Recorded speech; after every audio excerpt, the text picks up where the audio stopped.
Copy that.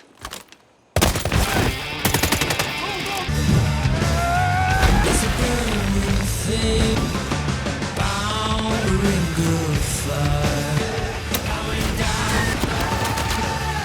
The fires of love is fire. Open fire!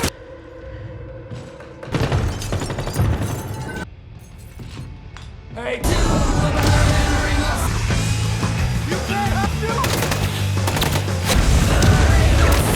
Hey!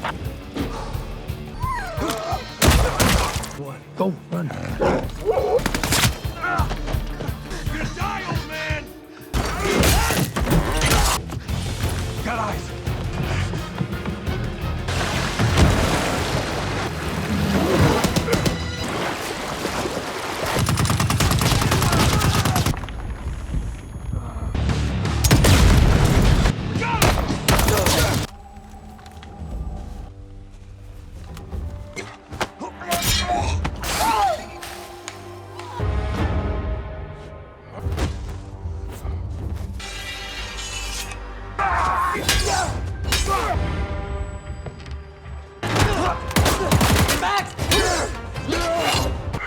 Peekaboo.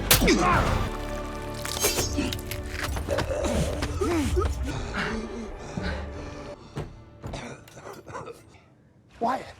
Hey. All right. Just hold on.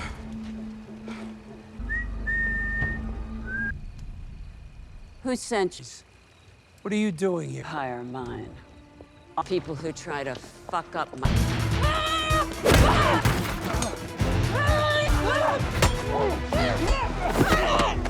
Mr. Making Memories. What happened, Sean?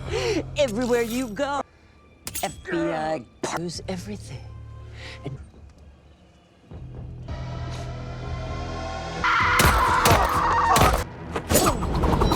think you can get away with this? Fuck your family. I'm his better half.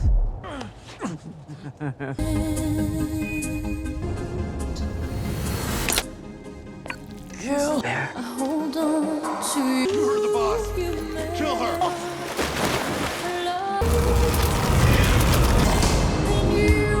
In convention. Oh my. Please, don't help us!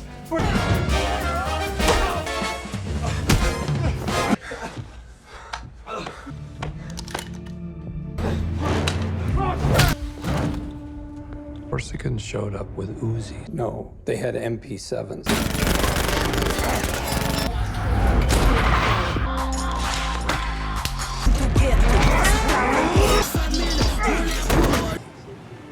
Making mem for this. This is all a big misunderstanding. Hey! Use your... Is the butter brownie? Oh!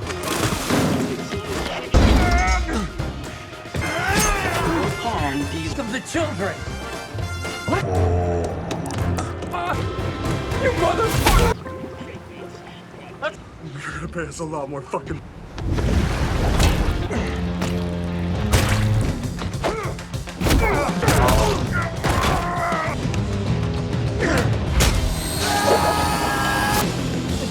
Tell you.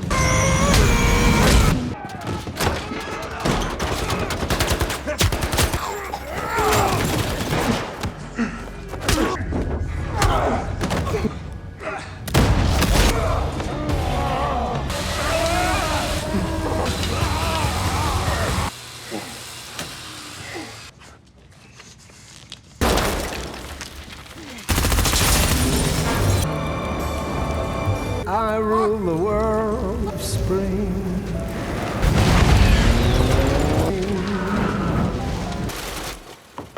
How much do... Riesenwassermassen über Küsten.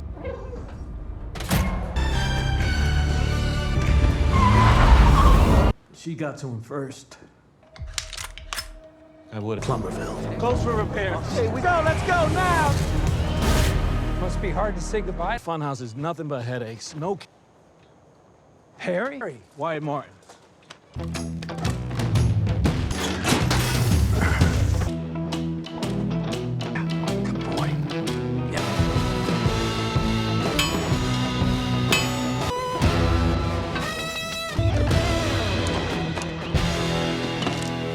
me that you left us alone in that lodge for 2.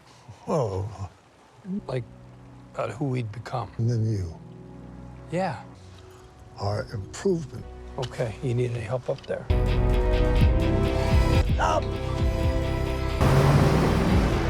Copy that.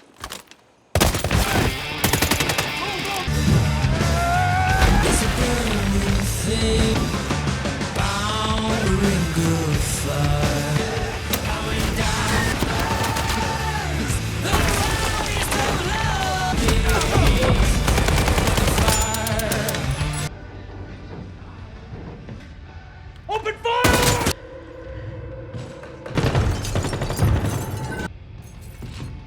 Hey, to the burning ring of You can't have you!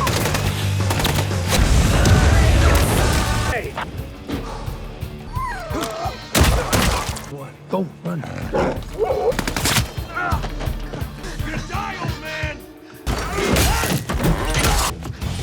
Got eyes!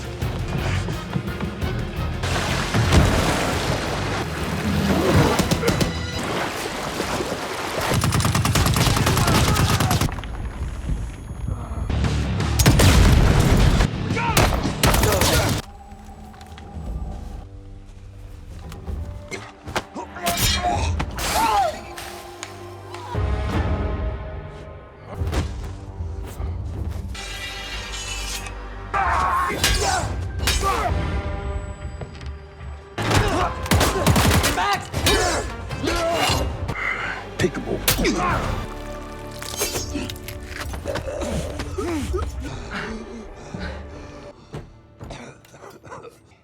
Wyatt. Hey. All right. Just hold on.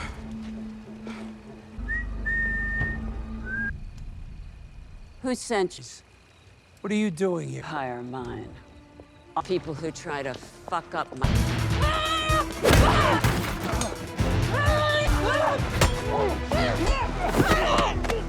Hey guys, today we're diving headfirst back into the glorious, bone-crunching, and surprisingly relatable world of Hutch Mansell with our recap of Nobody 2. If you thought he'd settled down, you clearly haven't been paying attention. Hutch's attempts at a quiet life are about as successful as a screen door on a submarine. Our favorite dad-turned-assassin is trying his best to blend into suburbia, mowing lawns and sorting recyclables. But the auditor is still lurking. If you like this sneak peek, hit the like button and subscribe. It's the best way to support the channel, and let me know you want more. You heard the boss! Kill her!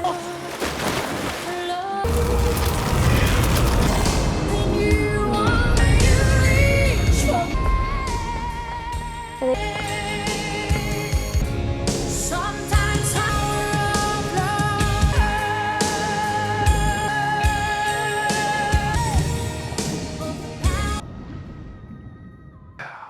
We're married.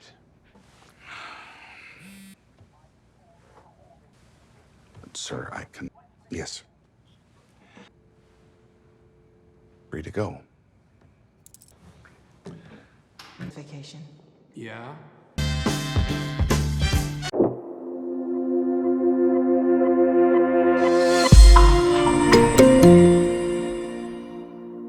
Our quiet suburban tableau quickly gets a subtle jolt.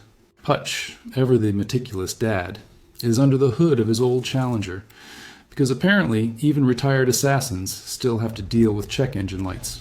As he reaches for a forgotten tool, his fingers brush against something wedged deep in the glove compartment. A worn, unlabeled cassette tape and a switchblade with a familiar, intricate hilt.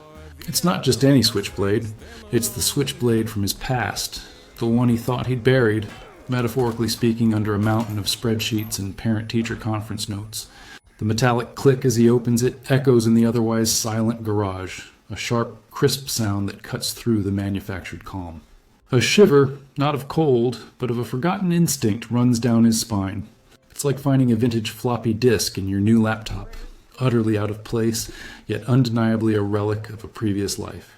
He glances around, a subtle flicker of paranoia in his eyes, as if expecting the mailman to suddenly transform into a heavily armed operative. The cassette tape, when played, contains only static for a moment, then a faint, distorted voice whispering a single ominous word. Oblivion. Clearly, someone out there isn't quite ready to let the auditor enjoy his well-deserved quiet time, I guess. His new favorite espresso machine is about to take a permanent vacation. The tranquility of suburbia shatters like cheap glass when the threat finally makes itself known. And, of course, it's through Hutch's family. Becca, ever the independent spirit, is walking home from her art class, probably contemplating the subtle nuances of modern ceramics. The sun is setting, casting long, peaceful shadows. You know, the kind of moment where nothing bad ever happens in movies. Suddenly, a beat-up sedan, looking like it escaped directly from a demolition derby, veers sharply onto the sidewalk. The screech of tires on asphalt is deafening, a raw, grating sound that sends birds scattering and Becca diving out of the way just milliseconds before impact. The car clips a lamppost with a sickening clang before speeding off, leaving a plume of exhaust and Becca sprawled on the pavement, heart hammering a frantic rhythm against her ribs. The fear isn't just about the near miss. It's the chilling realization that it felt deliberate, precise, like a warning shot fired right at Hutch's most vulnerable point. He arrives moments later, his face a mask of controlled fury, the same kind of look a parent gets when their kid's ice cream cone falls on the ground. He examines the scene, his eyes scanning for clues. A loose hubcap, a skid mark that tells a story, the subtle scent of burnt rubber and cheap cologne. The quiet click of his jaw is the only sound as he helps Becca up. The auditor is officially back on duty, and whoever thought threatening his wife was a good idea clearly hasn't learned that some dads are better left alone with their lawnmowers. It's like poking a bear with a stick, but the bear is a highly trained killing machine with a penchant for improvised weaponry. After Becca's close call, there's no going back to the mundane. Hutch retreats to the shadowy sanctum of his basement, a place where laundry typically happens, but tonight, darker arts are afoot. The fluorescent hum of the utility lights casts long, eerie shadows as he kneels, prying up a loose floorboard with a familiar, almost ritualistic ease. The creak of the wood is the only sound, a stark contrast to the thumping of his own blood in his ears. Beneath lies a dusty, unassuming briefcase, not the kind you take to a corporate meeting unless your corporate meeting involves strategic dismemberment. The snap of the clasp's opening reveals a beautifully organized, if slightly vintage, collection of gadgets and tools. There's a discreet comms device, its antenna still retracted, a collection of lock-picking tools that look more like tiny surgical instruments, and a worn leather-bound book that, upon closer inspection, isn't a novel but a log of contacts and coded messages.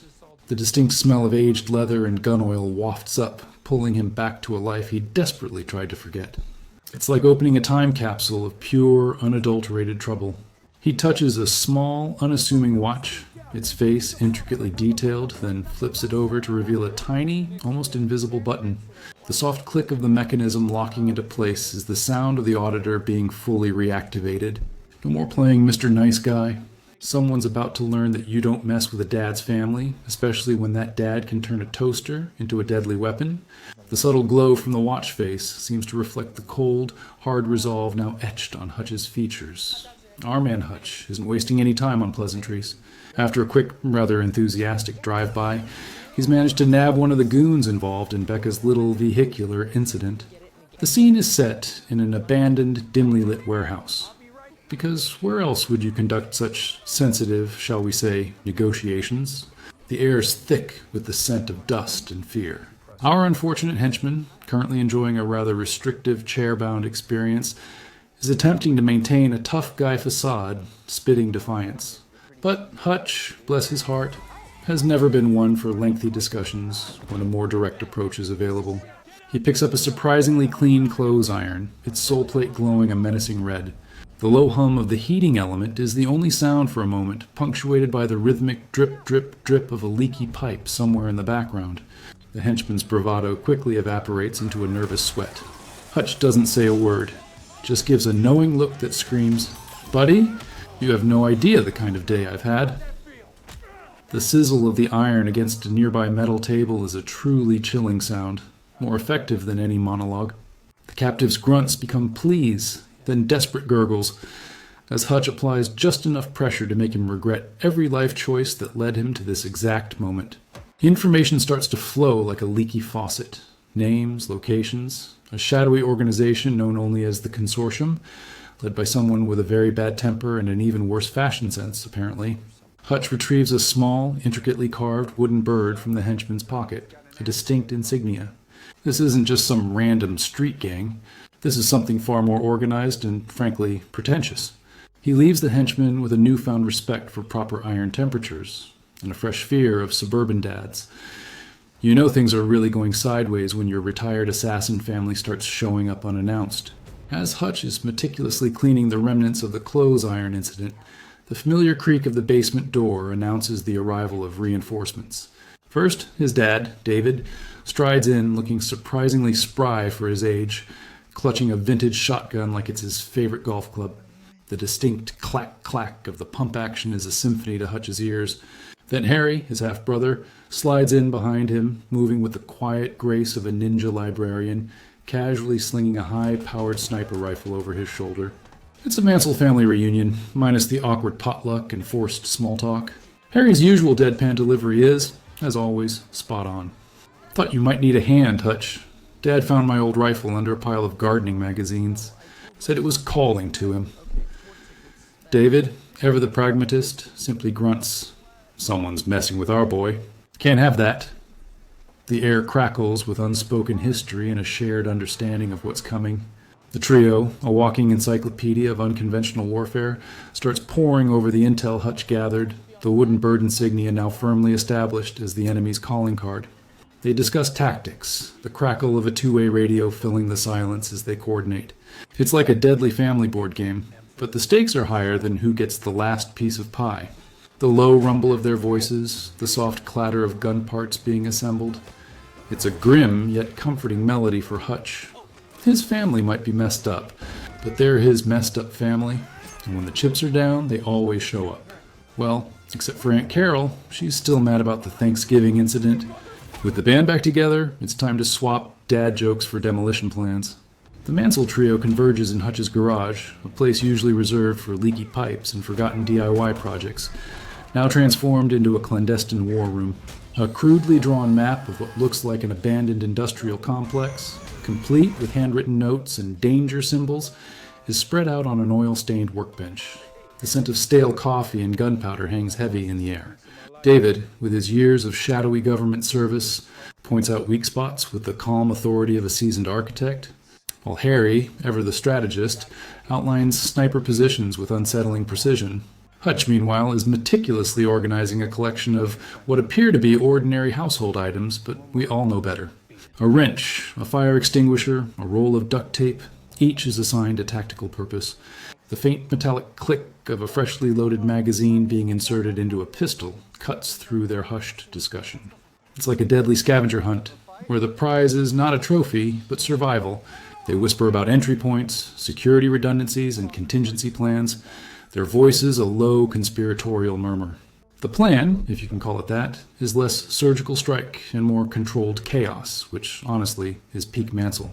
Hutch runs through the mental checklist, his fingers drumming a silent rhythm on the workbench. The plan is daring, perhaps even foolhardy, but it's the only way to get to the heart of the consortium. As they finalize the details, the soft thump of a suppressed pistol being checked for readiness punctuates the silence. They're not just going in to retrieve information, they're going in to send a very clear message. You don't mess with nobody's family, and you certainly don't leave a dad with a rusty wrench and a bad attitude feeling disrespected. Good luck, Consort Who Now again?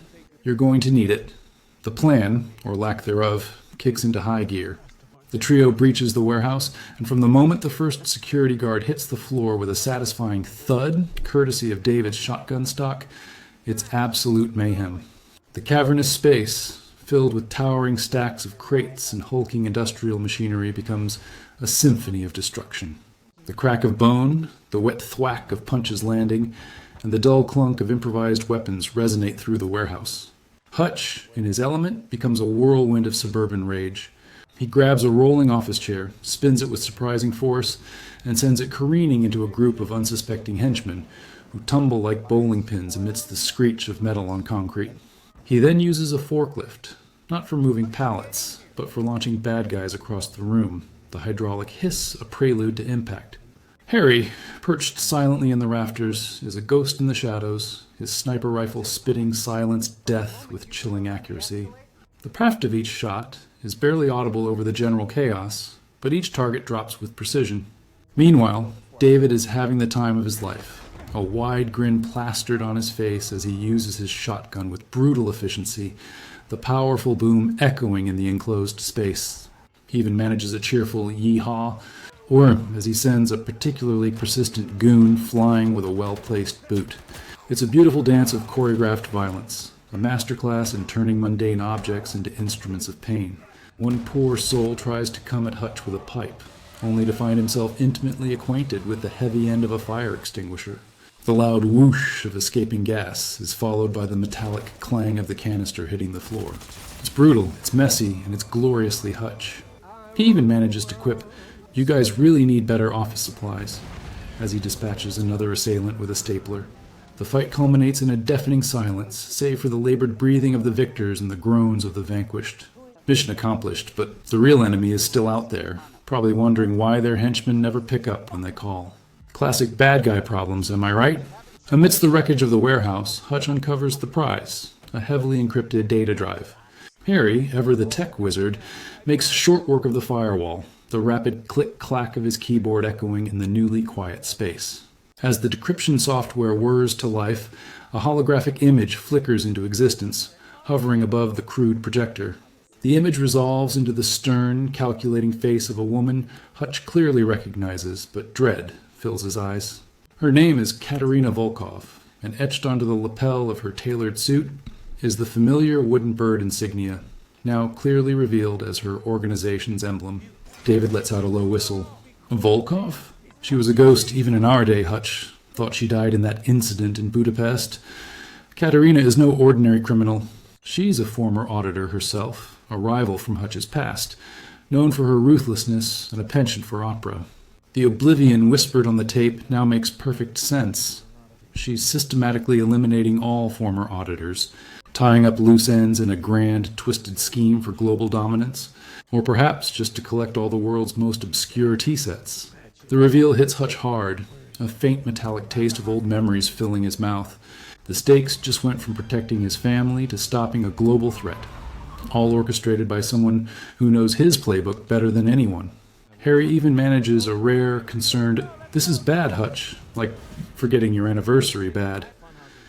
The gravity of the situation settles upon them like a heavy shroud. The warehouse, once a scene of triumph, now feels like the starting line of a marathon Hutch never wanted to run. Katerina, it seems, isn't just seeking revenge. She's building an empire on the ashes of their shared past. And Hutch Mansell is just another loose brick she intends to remove. Volkov's reach is global, which means Hutch and his ragtag team are about to rack up some serious frequent flyer miles. The screen explodes into a rapid-fire montage of international espionage. One moment, we're in the bustling, neon-soaked streets of Tokyo. The sharp aroma of street food filling the air as Harry, looking surprisingly at home, taps into a secure network with the ease of ordering takeout. The rapid clack-clack of his fingers on a sleek, untraceable laptop is almost hypnotic. The next, Hutch is navigating the winding alleyways of Paris, the subtle clink of a cafe spoon against porcelain as he discreetly observes a contact, the distant chime of a church bell. Then, a quick jump to the foggy, historic streets of London, where David, bless his traditional heart, is using a payphone, looking utterly bewildered by the digital age, yet still managing to intimidate an informant with a steely gaze and a mumbled threat. The sensory details are everywhere, the distant roar of a plane taking off, the soft murmur of foreign languages, the distinct chill of European air. They're chasing digital breadcrumbs, decoding encrypted messages that flicker across screens, piecing together Volkov's nefarious network, one city at a time. It's a high-stakes global scavenger hunt, and Hutch is collecting clues faster than a coupon-clipping enthusiast on double discount day. The whoosh of a bullet train, the quiet hum of a server farm, the furtive exchange of information in a crowded marketplace. It all builds to the understanding that Volkov isn't just after revenge. She's building something immense, something truly terrifying. And she's got a penchant for expensive art, and even more expensive assassinations. The team's determination is palpable, their movements precise, economical. They're not just tracking a villain, they're unraveling a conspiracy, and they're doing it with a surprising amount of panache for a guy who just wants to go back to mowing his lawn. Our global hunt leads us to the romantic, yet surprisingly violent streets of Paris. Specifically, a bustling open-air market, where the aroma of fresh pastries and artisanal cheeses mixes incongruously with the sudden smell of fear and impending doom. Hutch, David, and Harry have tracked a key Volkov lieutenant to a rendezvous, and naturally, it doesn't go smoothly.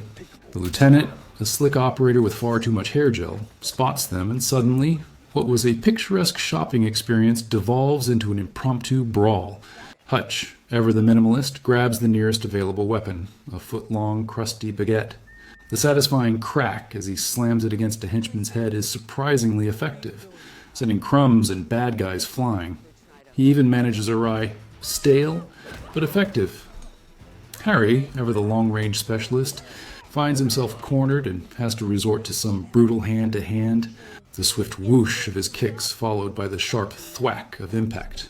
David, meanwhile, is having a grand old time, using a rolling cart of produce as a battering ram, sending apples, oranges, and goons scattering with a joyous bellow. The cacophony of the market, the shouts of vendors, the squeals of a startled pig, and the distinct clang of a metal bucket being used as a shield all blend into a symphony of chaos. Hutch, meanwhile, finds himself in a bizarre ballet of violence, ducking under a swinging fist only to counter with a well-aimed jab to the throat, the distinctive gasp of his opponent highlighting his efficiency. He even manages to trip one henchman into a pile of fish, the splat and ensuing slippery chaos adding a comedic touch to the brutality. They secure the lieutenant, who, after a brief but intense conversation involving a very sharp cheese knife and Hutch's calm stare, gives up Volkov's primary European hideout. The air is thick with the scent of blood, baguettes, and victory. Hutch even takes a moment to dust off his shoulders, looking almost apologetic to the shocked Parisian vendors. Sorry about the mess, folks. Just doing a little auditing. Sometimes you just gotta break a few eggs, or in this case, a few skulls to make an omelet. Just when you think things are looking up, the narrative decides to throw a wrench into the works, or in this case, capture a Mansell. During a recon mission near Volkov's primary European hideout, Harry, always a bit too confident in his shadows, gets ambushed.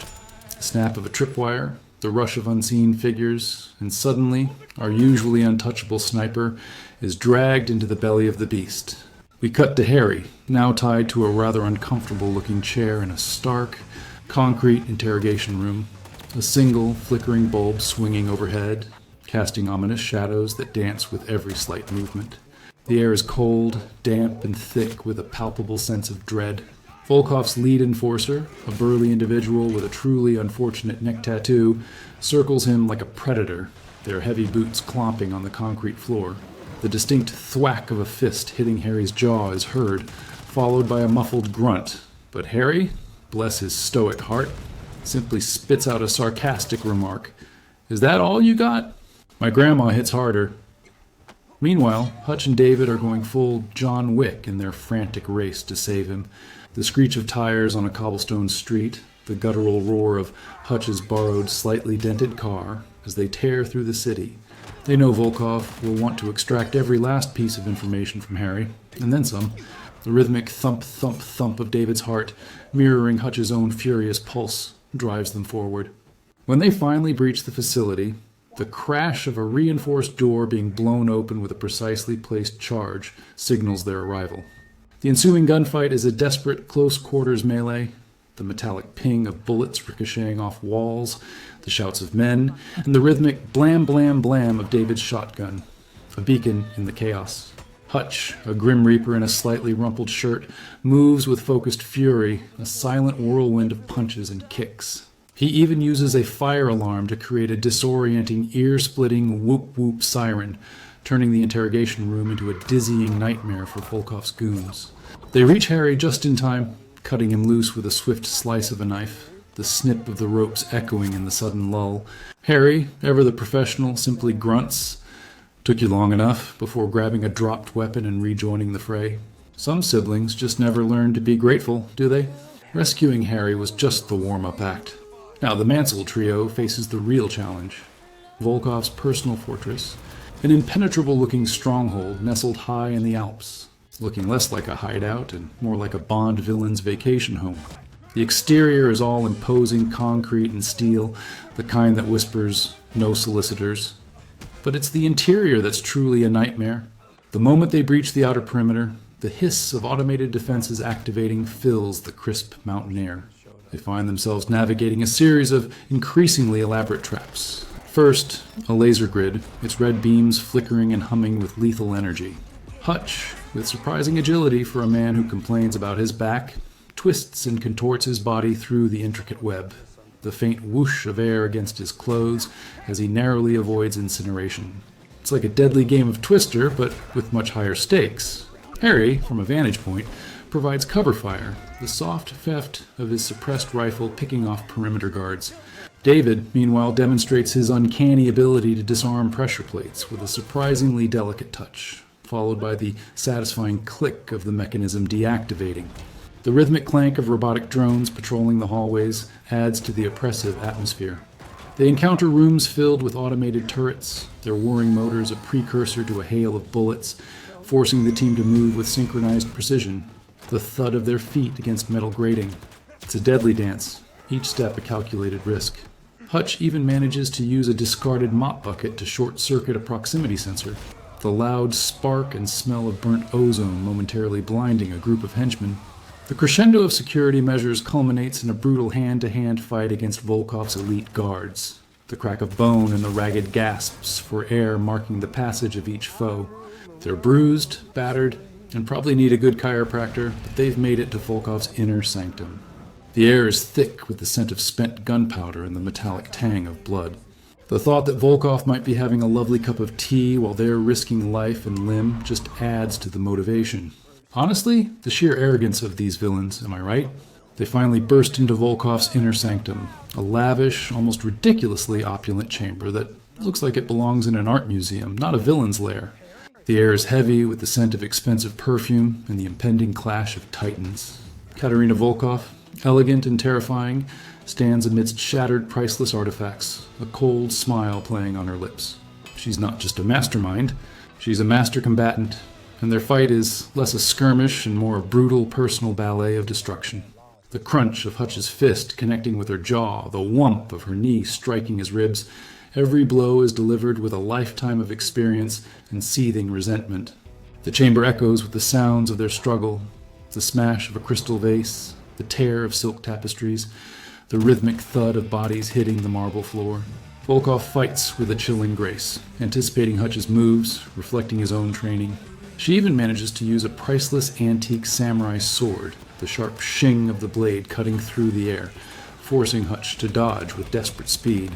David and Harry are busy holding off Volkov's remaining, truly fanatical guards outside the chamber, the distant blam of David's shotgun and the sharp crack of Harry's rifle providing a rhythmic, percussive backdrop to the main event. Hutch pushes past his pain, the raw, primal urge to protect his family fueling every strike. His movements are efficient, brutal, born from years of suppressing this very part of himself. Volkov sneers. "You were always too sentimental. Hutch, that's your weakness." But Hutch, with a surge of renewed fury, retorts, "No, it's my strength." And before slamming her through a glass display case, the deafening shatter of the glass raining down like lethal confetti. The fight culminates in a desperate, breathless struggle, bodies locked in a primal embrace, the only sound their ragged breathing and the scraping of their boots on the debris-strewn floor. Hutch finally gains the upper hand, not with a fancy move, but with sheer, unadulterated will, a final bone-jarring punch sending Volkov sprawling, defeated but unbowed. The silence that follows is thick, heavy, broken only by the distant sounds of David and Harry finishing their mop-up operation. Hutch stands, battered and bruised, but victorious. Another day, another global threat neutralized by the guy who just wanted to enjoy his retirement. Seriously, can't a man get some peace and quiet around here? With Volkov neutralized and the consortium in disarray, Hutch, David, and Harry make their quiet exits, melting back into their respective lives like highly trained shadows. The world, blissfully unaware, continues spinning. Hutch, however, isn't quite as unscathed. We see him back in his meticulously clean suburban kitchen, the morning sun streaming through the window, illuminating dust motes dancing in the air. The smell of freshly brewed coffee permeates the space, a stark contrast to the acrid stench of battle. He's staring out the window, a cup of coffee steaming gently in his hand, his gaze distant, thoughtful. The red rose that Becca likely left for him on the counter seems almost out of place, a delicate splash of color in a world that's felt so gray. The physical wounds will heal, but the deeper scars linger. The faint phantom whoosh of a bullet passing too close, the metallic clang of a weapon striking home. These are the echoes that resonate in his mind. He tries to pick up his life, to reconnect with his family, to be the nobody he so desperately wants to be.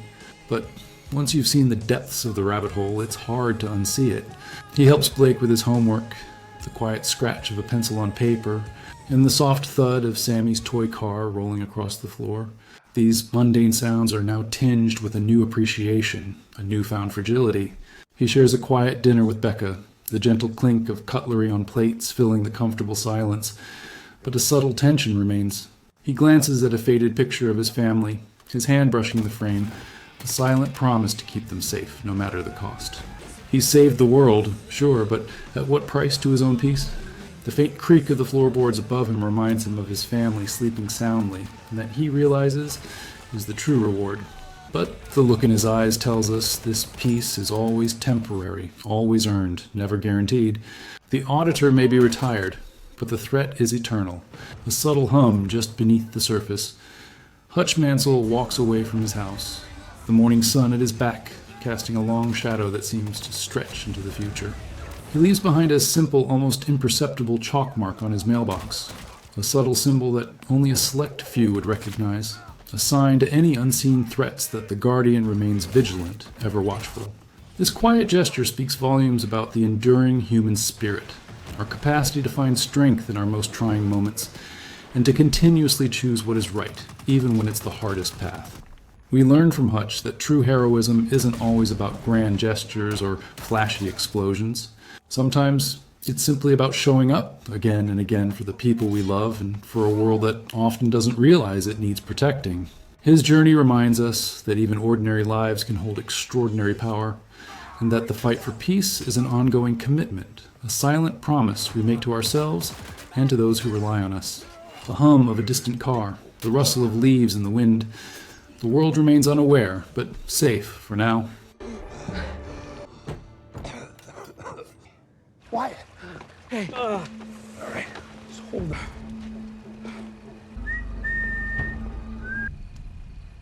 Who sent you? What are you doing here? Hire mine. People who try to fuck up my...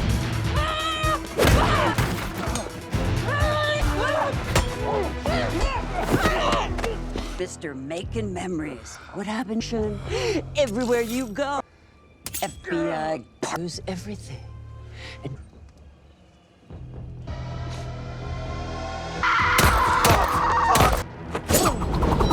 think you can get away with this? Fuck your family. I'm his better half.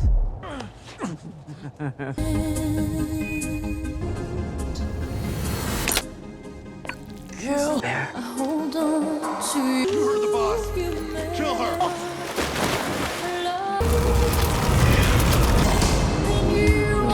Convention. Oh my.